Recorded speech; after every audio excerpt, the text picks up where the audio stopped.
Domnule prefect, să ne spuneți la acest moment care este situația din punct de vedere a calității aerului.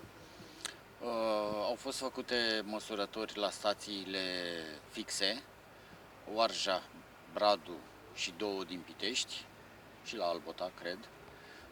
Nu apar modificări ale calității aerului și cu atât mai puțin nu există motive de îngrijorare.